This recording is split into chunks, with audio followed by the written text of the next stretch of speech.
Kayihura kwiha omwaka gw'2018 atwire najunanwa emishango eyibabire nibagira ngo akakora hagati y'omwaka gw'2010 okusya omwaka gw'2018 kandi omuryeji harimu okukoresa ebibinja by'abantu abatakire omu by'okwerinda okukwata bamwe aha mpungi z'abanyayuganda n'endiijo mishango.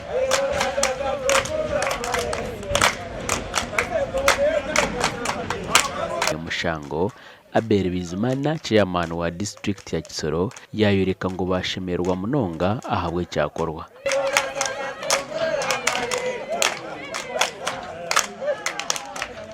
Twashemererwa munonga habo kuba emishango yo bibiri bamutireho yona bagihireho kandi yaza kuhumura aheje umuka w'iki Kisoro ariyo muntu we kitinisa yatahana kitinisa cye eki turasimira kandi no kureba ngo uko twashabire President Museveni bwa bundi bwa kare mu mzeyi haza twanyama nenda zagwa hasi mu byondo ngo n'iki twandushaba cyahwire twe n'umwana w'ito bamwe nankanya nyene umwucukuru wanye nanezerwa ibyo sareba.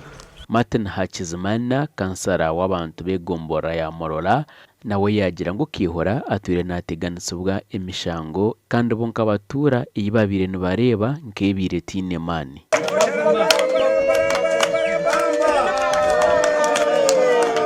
Igihe gishize President yaje Kisoro turasaba turarira turatakamba kugira ngo amurekure nk'umuntu wakoreye igihugu ibintu byinshi, ariko President Museveni yabyemeye n'inzego zose zibishinzwe. Turashimira Imana kuba yashubije isengesho ryacu.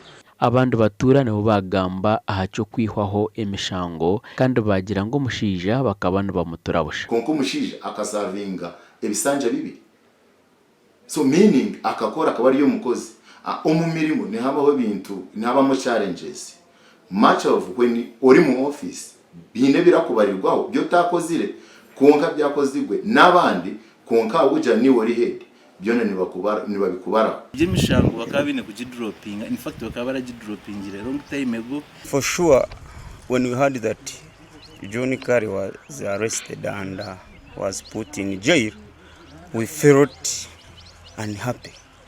The way he was working for us, we are not happy.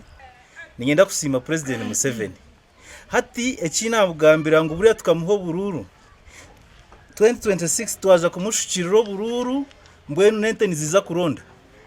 Yes, eki yakora akija yaturaganisa hateri cyahikirira Ufunze twumvishiye tubabaye cyane, twagerageje ko dushoboye dusaba Imana kandi Imana twumvishije dusaba turayongera gushimira na government yacu.